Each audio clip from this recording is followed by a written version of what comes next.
Rumor pergantian Kapolri dalam jangka waktu dekat paling tidak setelah 5 Oktober menurut Anda itu benar? Prediksi saya begitu, Bung, karena tidak mungkin di dalam situasi di mana Kapolri Listio Sigit Prabowo gagal mengendalikan keamanan ketertiban masyarakat, terus mau diperpanjang sampai kapan? Ini yang ditimbang-timbang oleh Prabowo Subianto menurut saya, sambil dia melihat, partai-partai itu inginnya siapa? Kan sudah terbaca, Bung, ada partai yang menginginkan, misalnya tadi, makanya digulirkan, dihembuskan, ada partai yang menginginkan si Di Aryo Seto misalnya. Iya. Nah, itu kan ada yang bermain partai politik, ada yang bermain oligarki, ya kan bermain berkepentingan dia. Rumor yang menginginkan si Yudi Aryo Seto menjadi Kapolri. Nah, sementara ini karena Dedi bulan Agustus tahun depan akan pensiun. Ya, jadi memang ini ada permainan politik dari elit-elit partai politik juga.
Assalamualaikum warahmatullahi wabarakatuh, Sobat RH sekalian.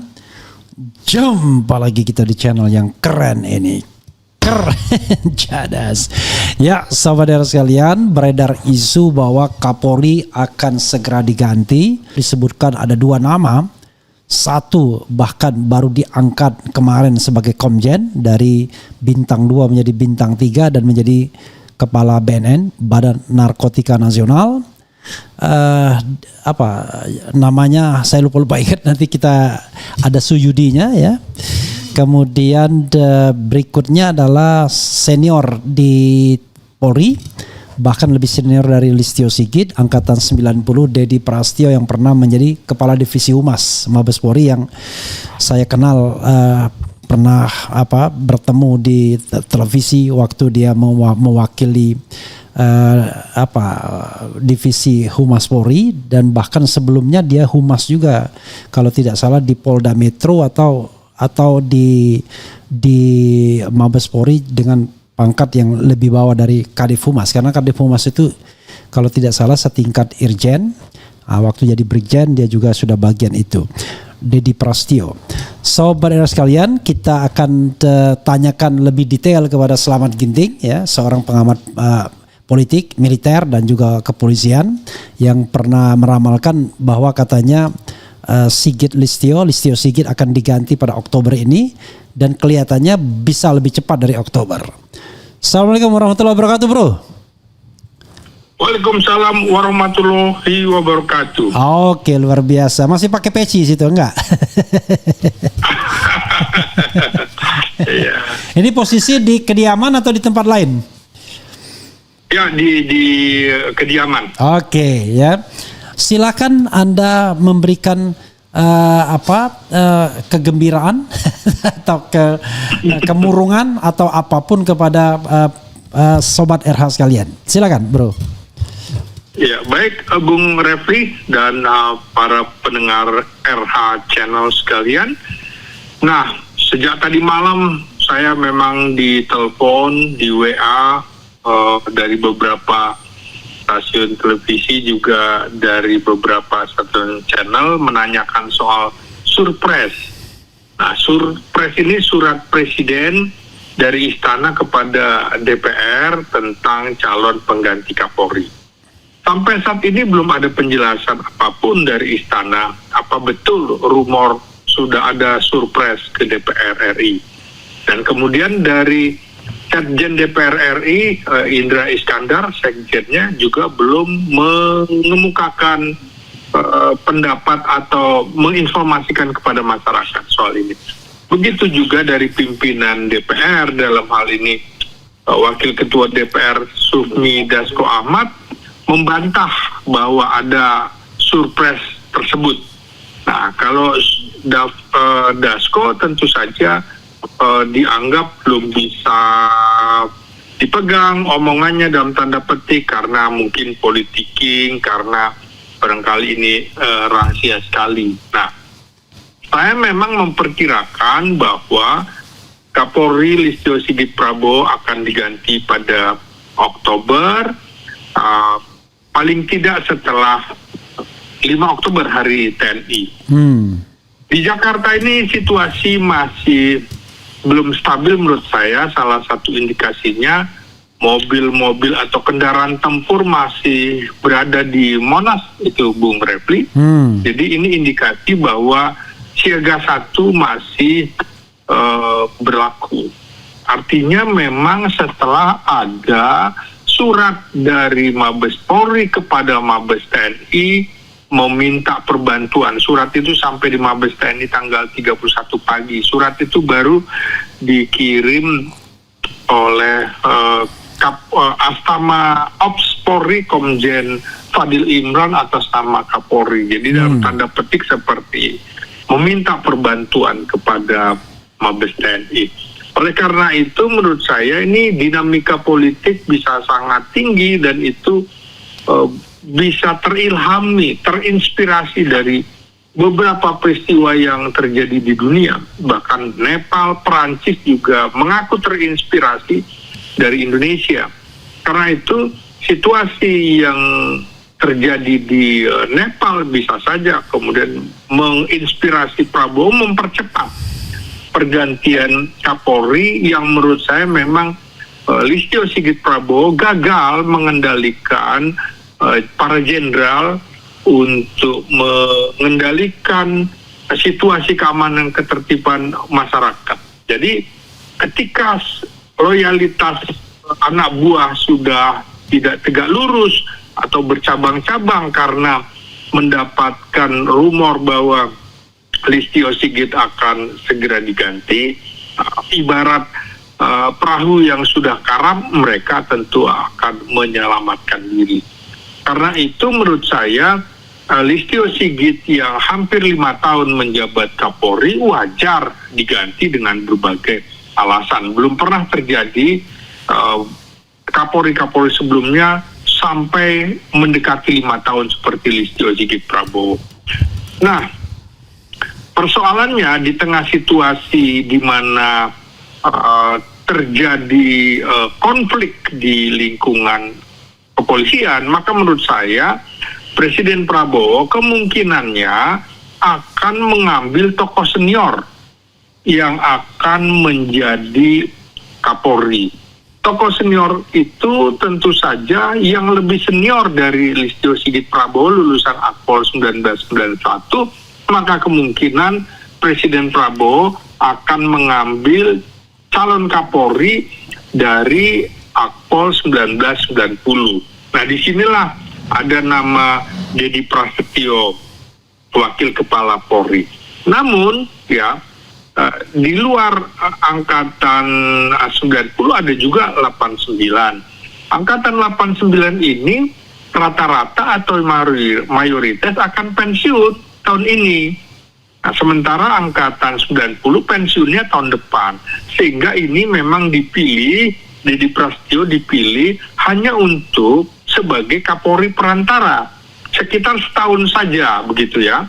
Setahun saja karena tahun depan bahkan sekitar Agustus sudah pensiun Dedi Prasetyo. Tapi paling enggak dia sudah harus bisa mengendalikan terutama angkatan-angkatan di bawahnya 91, 92. 91 kan menjadi mayoritas di kepolisian yang menduduki posisi-posisi bintang 3. Nah, di dalam struktur organisasi Mabes Polri ada 9 jabatan yang itu dipegang Jenderal bintang 3. Pertama tentu saja Wakil Kepala Polri, yang kedua Wakil Kepala Polri Dedi Prasetyo, itu lulusan 1990, kemudian juga ada Inspektur Pengawasan Umum Komjen Wahyu Widada, ini Akpol 1991, kemudian juga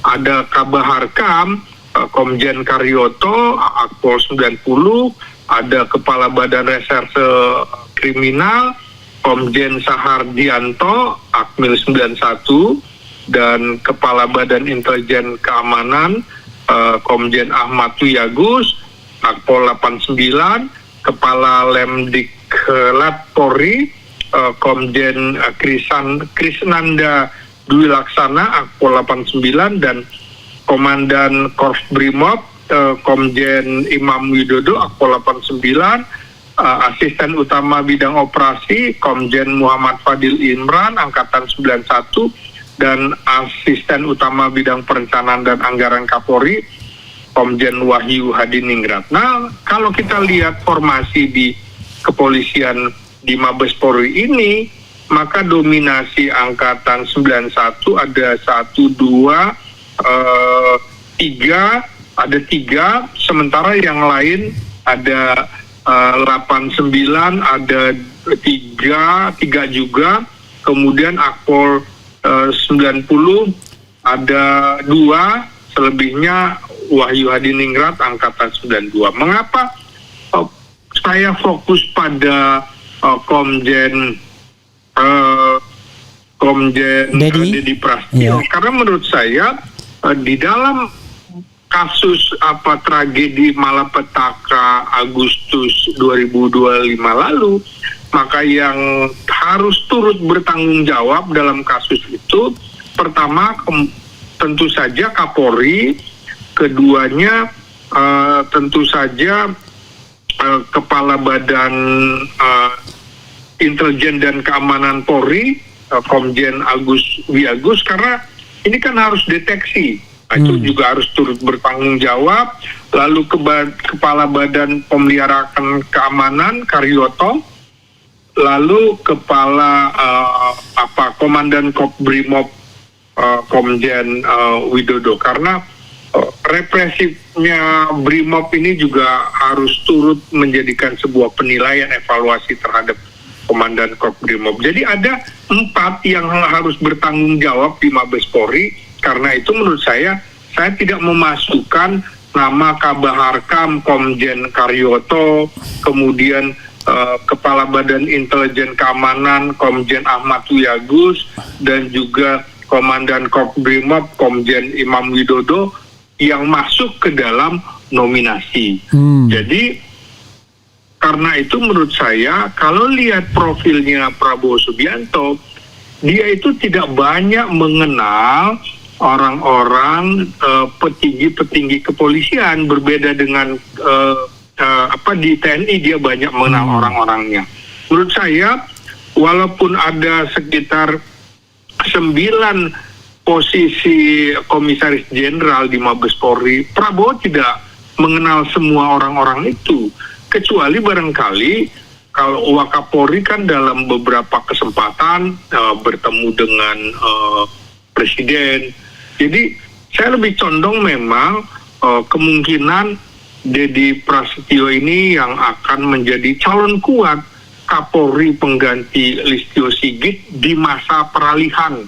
Jadi ini masa adaptasi, jadi hanya antara aja 1 tahun, baru setelah itu Kapolri yang sebenarnya akan dicalonkan oleh Prabowo Subianto. Jadi ini seperti kasus di mana ada konflik di kepolisian. Dulu Badrudin Haiti dimasukkan di situ sebagai tokoh senior yang dihormati ketika ada konflik di kepolisian. Nah, sementara menurut saya seperti Kepala Badan Narkotika Nasional Suyudi Aryo Seto, menurut saya ini orang yang tidak dikenal oleh Presiden Prabowo Subianto, dan ini masih sangat muda sekali, lulusan Akpol 1994. Jadi menurut saya itu tidak masuk hitungan. Kalaupun yang masuk hitungan di Mabes Polri adalah Kepala Badan Reserse Kriminal Komjen Sahardiantono yang seangkatan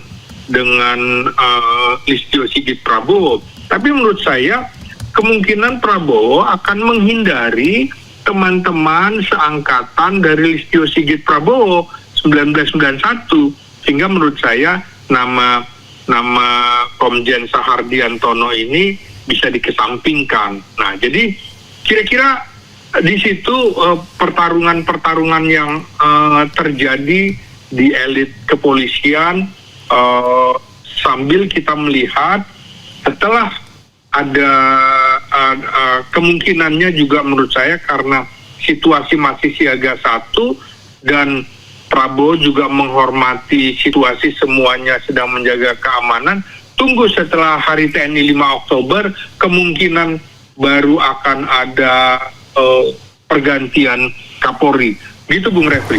Oke, saya sengaja membiarkan Anda mengeksplorasi tadi, dan kemudian saya ingin bertanya, kenapa kemudian di media muncul 2 nama ini?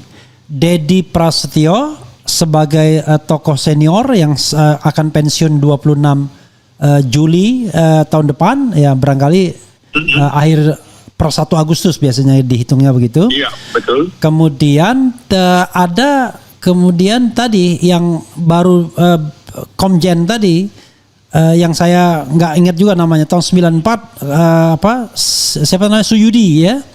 Suyudi tahun 94. Nah, bagaimana dengan nama yang pernah Anda sebutkan, Rudi Darmoko, yang ternyata belum naik juga pangkatnya, tetap Irjen ya. Dan dia adalah anak dari pelatih Prabowo di Kopassus gitu kalau tidak salah ya. Silakan. Iya, karena itu seperti saya bilang, kemungkinan Dedi Prasetyo akan menjadi Kapolri, tapi dalam rentang waktu kurang lebih 1 tahun. Karena kan dia kelahiran Juli 1968, maka pensiunnya per 1 Agustus 2026 mendatang. Nah, baru disitulah kemungkinan seperti Rudi Darmoko punya kesempatan. Jadi setelah ada pergantian Kapolri, kan otomatis akan terjadi mutasi elit kepolisian lagi untuk posisi bintang 3. Belum lagi seperti saya kemukakan tadi, mayoritas yang lulusan Akpol 1989 pensiun tahun ini. Berarti akan banyak sekali, begitu juga Akpol 1990 yang akan pensiun tahun ini. Bisa dibilang sekitar 1, 2, 3, 4, 5, 6, 7, 8, 9, 10, 11, 12, 13. Nah, sekitar ada 13 posisi komjen itu yang akan segera pensiun di tahun 2025-2026 ini. Di luar yang Mabes Polri kan juga cukup banyak. Ini memang unik, ada sekitar 26 komisaris jenderal polisi aktif Bung di kepolisian, dan ini mayoritas justru berada di luar struktur Mabes Polri. Di luar struktur Mabes Polri itu kan cuma ada 9, tapi di luar struktur organisasi ada sekitar 15 sampai 16 yang kemarin termasuk sekjen DPD ya. Betul, jadi kan banyak sekali Bung kalau kita sebutkan betapa polisi ada di mana-mana, mulai dari Kepala Badan Narkotika Nasional, Wakil Kepala Badan Siber Sandi Negara, Sekretaris Utama Lemhanas, Sekjen Kementerian Dalam Negeri, Sekjen Dewan Perwakilan Daerah, Sekjen Kementerian Kelautan dan Perikanan, Sekjen Kementerian Hukum, Sekretaris Badan Nasional Pengelola Perbatasan, Inspektur Jenderal Kementerian Hukum, Inspektur Jenderal Kementerian Pelindungan Pekerja Migran, Inspektur Jenderal Kementerian Perdagangan, Inspektur Jenderal Kementerian Usaha Mikro Kecil dan Menengah, Inspektur Jenderal Kementerian Imigrasi dan Pemasyarakatan, Inspektur Jenderal Kementerian Kehutanan, Inspektur Utama Sekjen Dewan Perwakilan Rakyat, Inspektur Utama Kementerian Lingkungan Hidup. Nah, ini yang disebut orang ini betul-betul seperti negara kepolisian Republik Indonesia. Karena polisi jauh lebih dahsyat daripada militer menempati pos-pos sipil, bukan pos sipil bersenjata ya. Kalau militer dibatasi 16, di polisi gak ada pembatasan. Karena itu betul kita harus konsentrasi melakukan reformasi besar-besaran terhadap kepolisian. Itu juga yang diminta oleh publik terhadap Presiden Prabowo Subianto. Begitu, Bung Refli. Iya, saya kemudian Anda nggak tegas tadi. Maksud saya, kenapa tiba-tiba muncul pemberitaan muncul dua nama itu, Dedi Prasetyo dan Suyudi yang tahun 94 tadi. Siapa yang kira-kira membuat spekulasi ini? Atau ini bocoran yang sengaja dilontarkan oleh pihak istana atau bagaimana? Iya, saya kira ini kan desas-desus. Ini rumor politik. Iya. Rumor politik tentu berasumsi dari situasi di mana ada situasi yang nggak normal. Ketika misalnya kepala BNN yang masih aktif belum pensiun diganti oleh Suyudi Ariseto yang sangat muda sekali. Nah, di situ kan juga menggambarkan memang ada situasi di mana terjadi konflik di lingkungan kepolisian antara misalnya kepala BNN yang lama Martinus Hukom yang sama-sama angkatan 91 dengan Listio Sigit Prabowo sesama angkatan 91. Nah, itu kan belum pensiun lalu diganti. Itu menimbulkan spekulasi politik, ada konflik. Belum lagi itu tadi keinginan tanda petik Karyoto untuk menjadi Kabar Eskrim ternyata kemudian dijadikan yang lain, dijadikan kepala Badan Pemelihara Keamanan. Nah, artinya juga kemungkinannya begini yang saya baca, kemungkinannya memang Presiden Prabowo Subianto tidak berkenan Karyoto menjadi kepala Badan Reserse Kriminal. Oleh karena itulah menurut saya maka posisi Sahar Diantono yang menjadi kepala Badan Reserse Kriminal Polri ini adalah juga orang yang dikenal oleh Presiden Prabowo, sehingga yang disebut D dan S itu saya lebih condong kepada Dedi Prasetyo dan Sahar Diantono. Oke, jadi sebenarnya bukan si apa yang 94 ini ya. Bukan 94 Suyudi Aryoseto itu, bukan. Oke. Tapi justru ketika Sahar Diantono itu menjadi kepala Badan Reserse Kriminal, maka ini sebuah pertanda disetujui oleh Presiden, bukan Karyoto.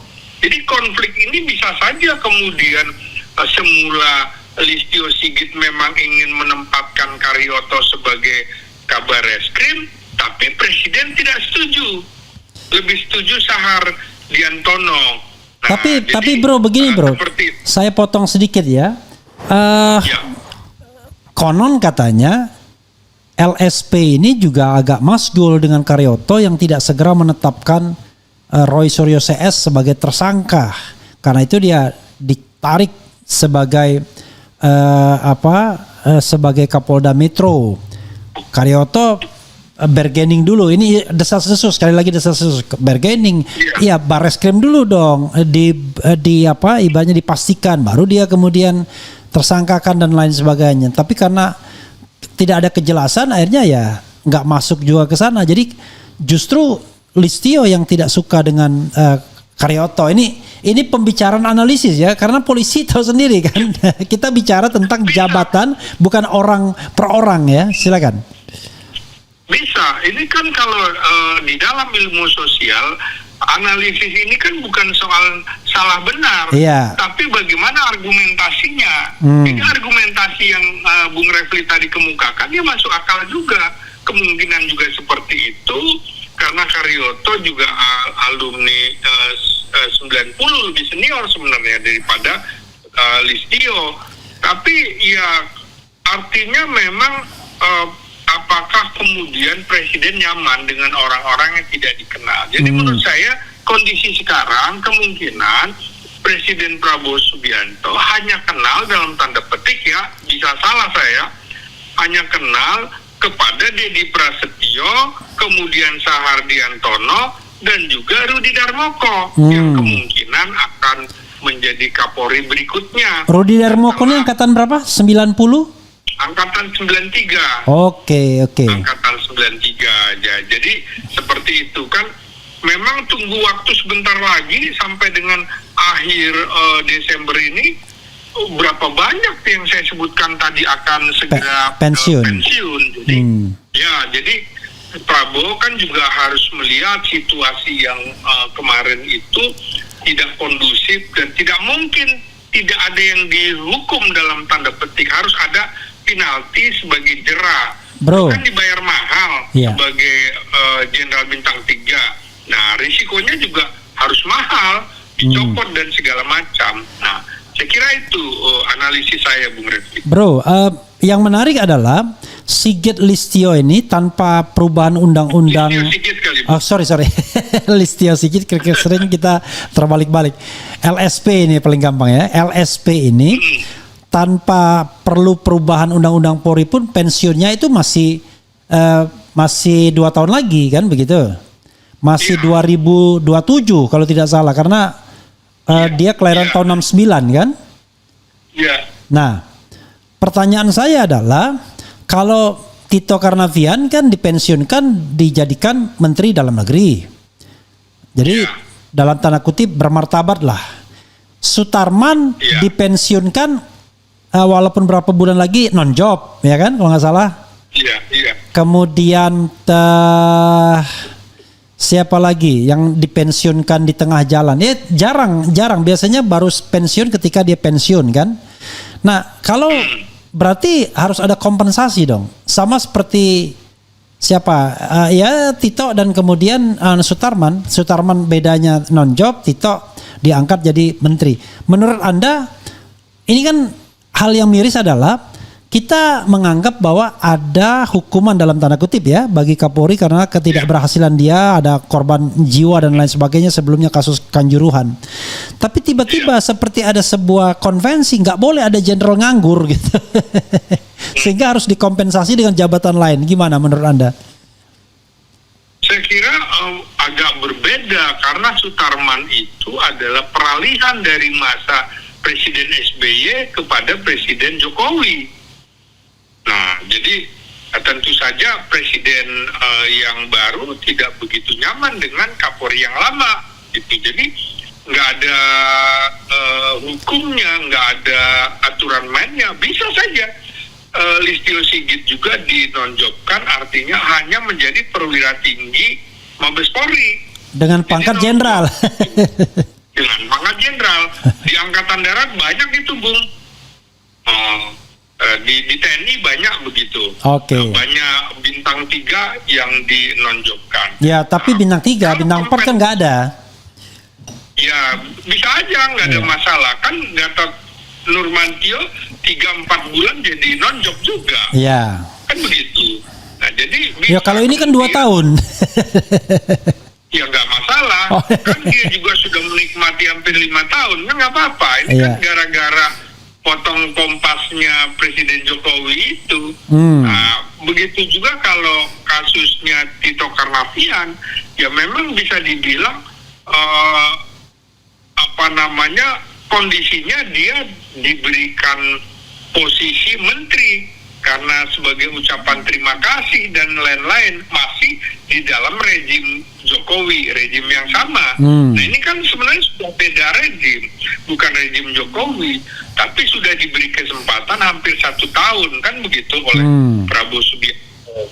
Nah, memang kan nggak mudah yang ketika ada desakan sejak awal supaya Listio Sigit Prabowo diganti. Nah, apakah kemudian nantinya penggantinya akan lebih baik? Kan belum tentu juga. Ini yang ditimbang-timbang oleh Prabowo Subianto menurut saya, sambil dia melihat, oh partai-partai itu inginnya siapa. Kan sudah terbaca, Bung. Ada partai yang menginginkan misalnya tadi, makanya digulirkan, dihembuskan, ada partai yang menginginkan si Di Aryo Seto misalnya. Iya. Nah, itu kan ada yang bermain partai politik, ada yang bermain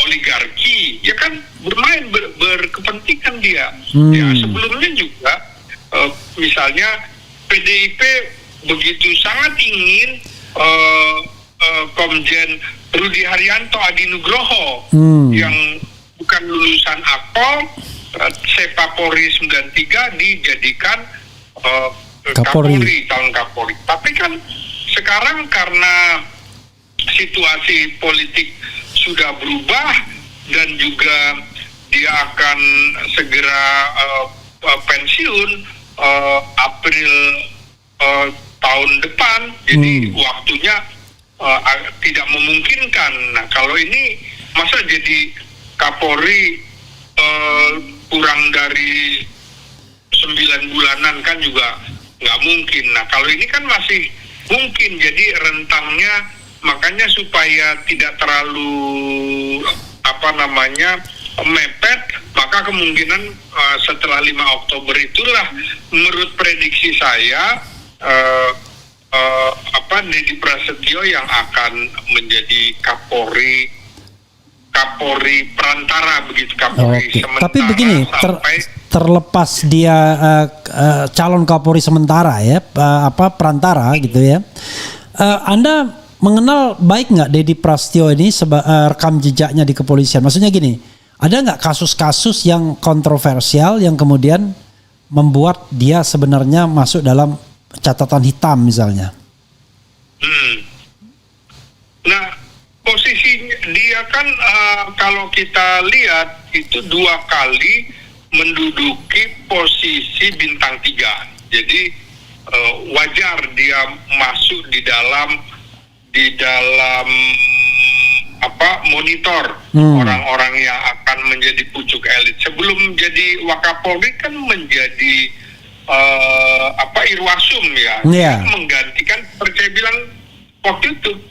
Kalau saja waktu itu terjadi pergantian, maka prediksi saya kan Ahmad Doviri, ternyata Listio masih dipakai sehingga Ahmad Doviri keburu pensiun 89, ya Akpol 89. Nah, kemudian Ahmad Doviri ini digantikan oleh Deddy Prasetyo. Nah, jadi kemungkinan waktu itu saya bilang bahwa Doviri akan menjadi Kapolri perantara, yang kali ini Kapolri perantaranya adalah Deddy Prasetyo. Nah, Deddy ini kan lebih konsentrasi di bidang sumber daya manusia kan. Sebelum jadi Irwasum juga asisten Kapolri bidang sumber daya manusia, yang seperti Bung Refli kemukakan juga ada interaksi dengan wartawan, dengan peneliti atau akademisi ketika menjadi Kadif Humas Polri, kan kira-kira gitu. Tapi posisi sebagai Kapoldanya tidak mentereng, kan Kapolda Kalimantan Tengah. Nah, tapi kalau lihat juga sama, Listio malah lebih nggak mentereng lagi. Kapolda Banten waktu itu masih tipe B lagi, kan. Nah, jadi interaksi Deddy Prasetyo dengan wartawan itu cukup baik. Pernah menjadi Kadif Humas, pernah jadi Karo Penmas Divisi Humas, kan seperti itu. Sehingga menurut saya tidak kontroversi posisi dari Deddy Prasetyo ini. Beda jadi ini banyak di bidang. Jadi ini bridging kepada tadi siapa namanya, Heri siapa? Bridging misalnya Rudi Darmoko. Rudi Darmoko, menurut Anda akan ke sana arahnya ya?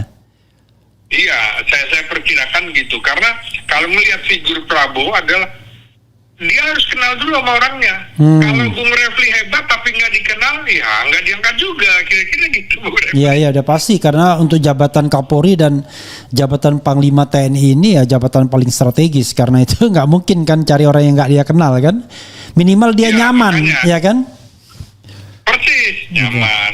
Loyalitasnya juga bisa dipegang. Ini kan bisa dibilang Dedi Prasetyo ini terlepas dari link-link jaringannya siapa. Jaringan siapa dulu? Ya jaringan Tito Karnavian, jaringan Budi Gunawan, kan gitu.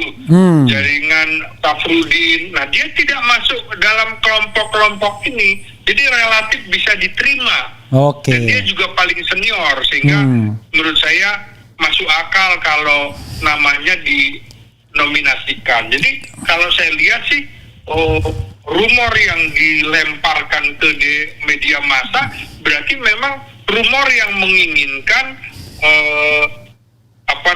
si Yudi Aryo Seto menjadi Kapolri. Nah, sementara ini sebagai karena Dedi bulan Agustus tahun depan akan pensiun ya. Jadi memang ini ada permainan politik dari elit-elit partai politik juga, baik di partai maupun di DPR serta oligarki lama. Jadi kita harus baca begitu. Oke, Bro. Kalau kita lihat ya, yang namanya Kapolri ini kan tidak ada presidennya diajukan 2 orang gitu. Jadi bisa dikatakan surprise ini nggak benar pasti ya. Nggak benar. Tapi rumor pergantian Kapolri dalam jangka waktu dekat paling tidak setelah 5 Oktober menurut Anda itu benar?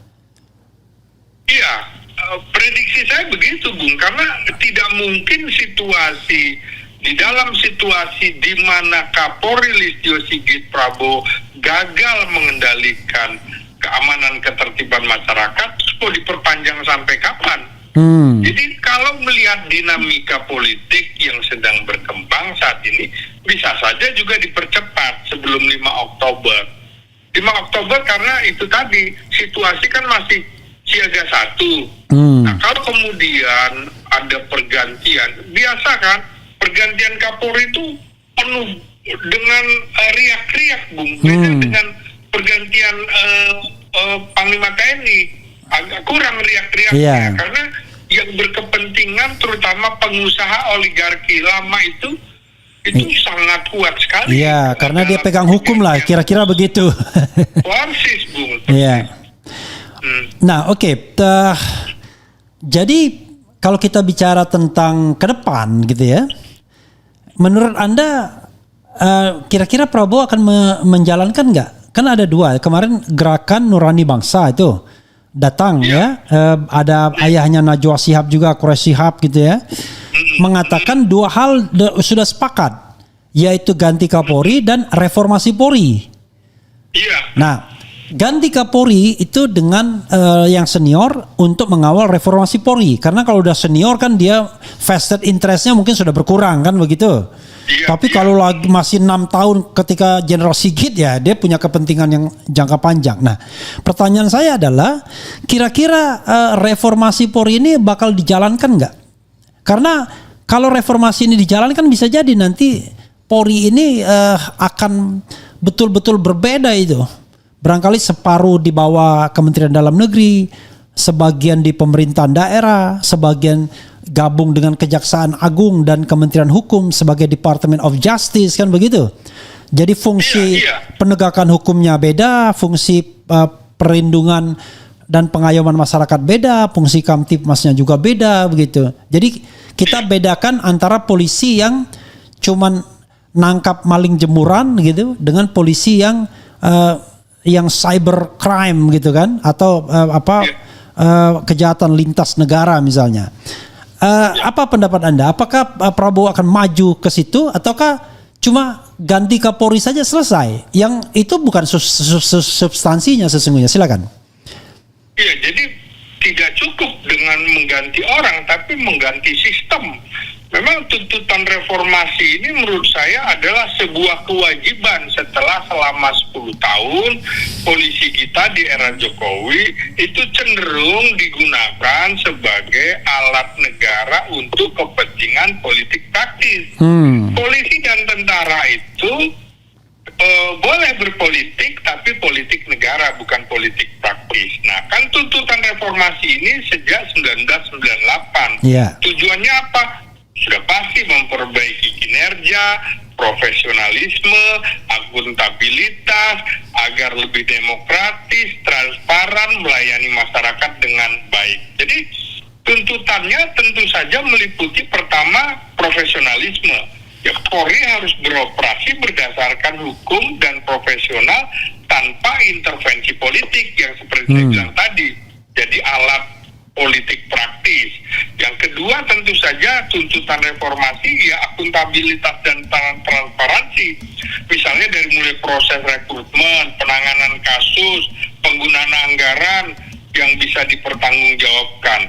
Ini kan banyak kasus-kasus yang mengemuka di media sosial pada saat rekrutmen, saat pendidikan di kepolisian, harus iuran, harus bayar ini, bayar itu untuk menjadi ikut sekolah calon perwira, harus bayar sekian ratus juta. Itu kan harus dibuka. Penggunaan anggaran terbuka dan bisa dipertanggungjawabkan. Jadi harus ada transparansi dalam proses rekrutmen itu. Juga pemenuhan hak asasi manusia.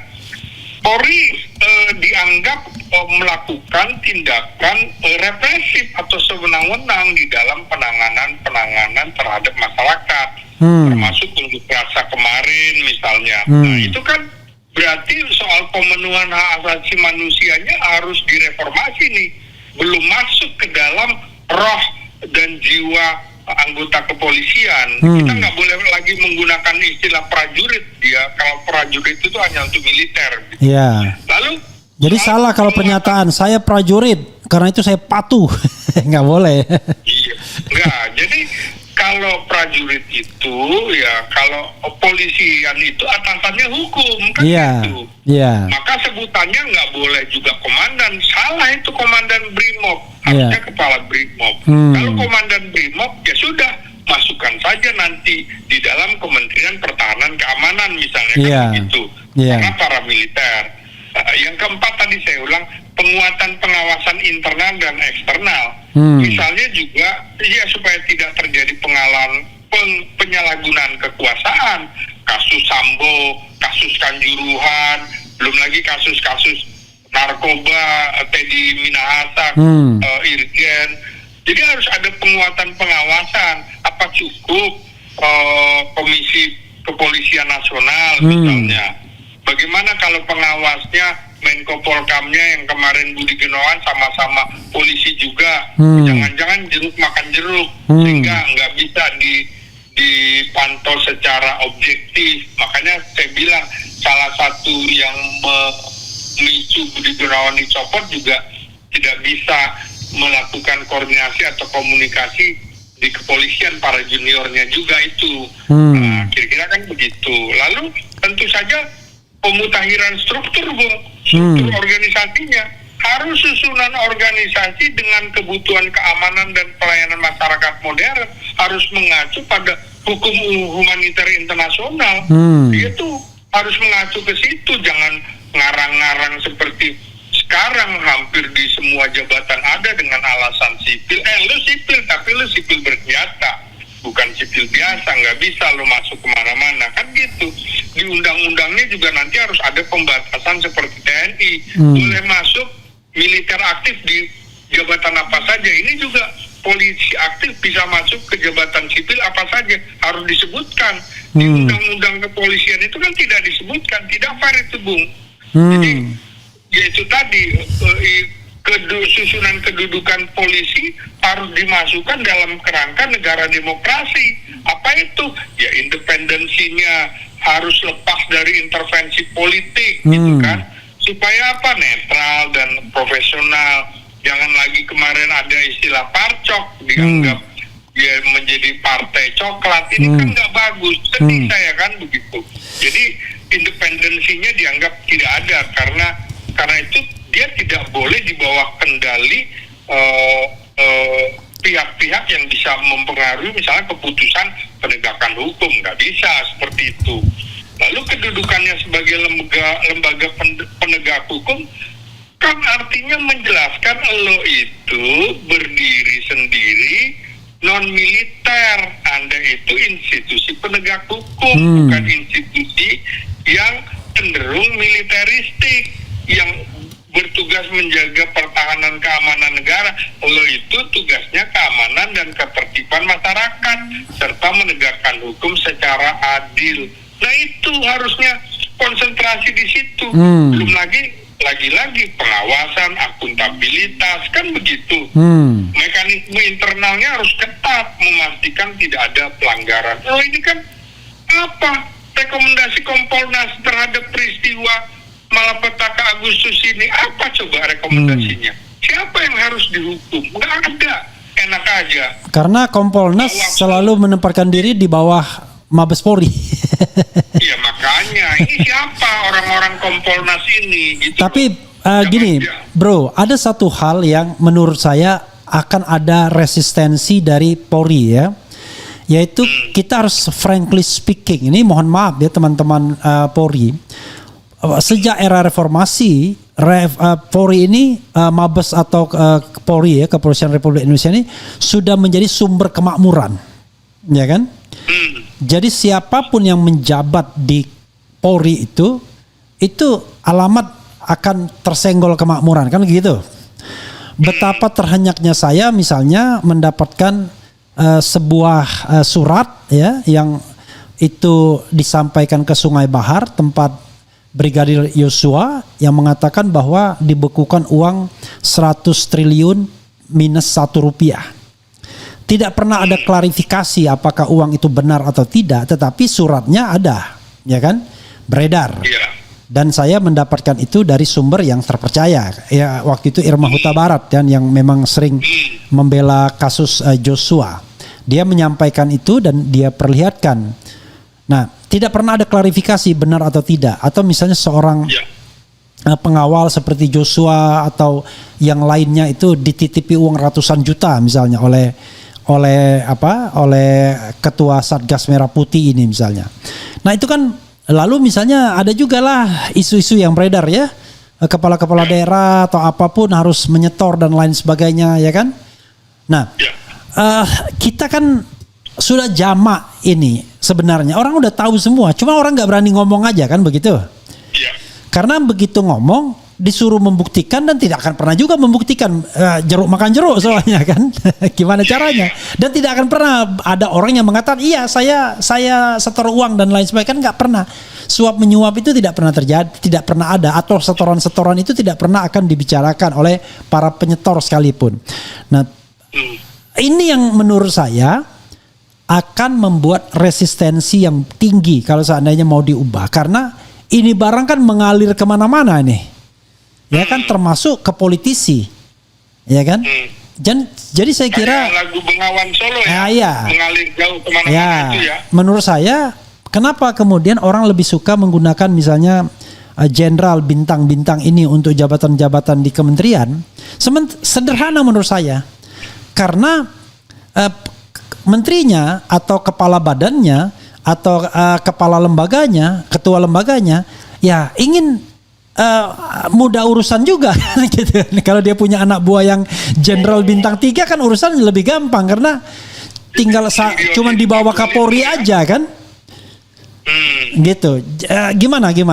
Coba dieksplor lebih jauh. Itu menurut saya memang harus ada lembaga pengawas independen terhadap kepolisian, termasuk lembaga pengawas HAM. Karena banyak kemudian terjadi pelanggaran HAM.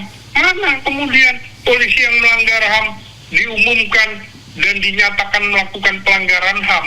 Ini kan tidak ada, harus ada. Jadi betul-betul mekanisme internalnya juga harus ketat untuk memastikan supaya kalau zero pelanggaran nggak mungkin lah, paling nggak defisit pelanggaran gitu, minim pelanggaran seperti itu. Lalu tentu saja yang kita bahas tadi juga, struktur organisasinya harus jelas dan efisien. Misalnya unit-unit kerja yang nggak perlu ya dipenggal. Sekarang ini dia keamanan ketertiban masyarakat, harusnya perbanyak patroli-patroli polisi di tingkat RW dan kelurahan atau desa. Bukan kemudian lebih banyak struktur yang berbau ekonomi gitu, berbau finansial. Loh ya nggak bisa, ini kan ada yang tugas-tugas, misal udah tugas ini tugasnya lebih ke imigrasi, lo nggak usah masuk. Ini lebih tugas bea cukai, lo nggak usah masuk. Ini tugas kejaksaan, lo nggak usah masuk. Loh dia ini kalau dilihat hampir strukturnya kok seperti negara dalam negara gitu loh, Bu. Masuk semua. Akibatnya penciuman dia tidak tajam. Dan karena pikirannya, lebih banyak ke urusan-urusan finansial ketimbang urusan pengamanan masyarakat gitu. Jadi unit-unit pelayanan kepolisian itu harusnya lebih ditonjolkan. Bukan seperti kemarin waktu 1 Juli Hari Bayangkara, kok yang dipertontonkan, saya lihatnya juga, ini polisi sipil atau polisi militer gitu kan. Lebih menonjolkan kekuatan bersenjatanya. Nah ini nggak bisa. Jadi menurut saya juga ke depan posisi dia kemana harus jelas. Misalnya Brimob ya masukkan saja di Kementerian Hankam. Ini kan bukan polisi konvensional, ya kan nggak? Ya, jadi di beberapa negara juga unit-unit mirip Brimob itu dia menyatu dengan militer karena dia kan paramiliter. Kalau paramiliter kemudian juga menangani demo, ya pikirannya ya perang, kekerasan. Pikirannya perang. Perang. Apalagi dia dipersenjatai dengan kendaraan-kendaraan perang. Iya, makanya itu harus dibedakan. Jadi menurut saya nanti ada yang masuk Kementerian Pertahanan Keamanan, ada yang masuk ke Kementerian Hukum, tapi jangan juga masuk Kementerian Dalam Negeri. Nanti kalau polisi masuk keamanan dalam negeri, dia merasa keamanan dalam negeri itu tugasnya dia. Padahal keamanan ketertiban masyarakat. Keamanan dalam negeri itu lebih luas daripada keamanan masyarakat. Gitu loh. Saya juga sudah membedakan antara state security sama human security. Polisi human security. Nah, jadi kan betul-betul polisi nanti ditempatkan. Ini kita bukan anti polisi, justru kita menginginkan polisi kita profesional, kan begitu. Iya, polisi yang melindungi dan mengayomi masyarakat sehingga masyarakat merasa aman. Ya. Jangan. Jadi pengaturan kewenangan dan tugasnya harus jelas juga. Tidak tumpang tindih dengan institusi lain, TNI, kejaksaan, seperti itu. Paling tidak ya, kalau misalnya polisi itu jadi community policing gitu ya. Orang bangun rumah itu tidak disatroni preman minta jatah. Nah, karena itu Bung harus ada deklarasi betul-betul tentang kode etik profesi polisi. Semua anggota polisi harus mematuhi kode etik itu yang menekankan integritas, keadilan, pelayanan masyarakat. Kayak gitu, Bung. Oke, bro. Mantap ya.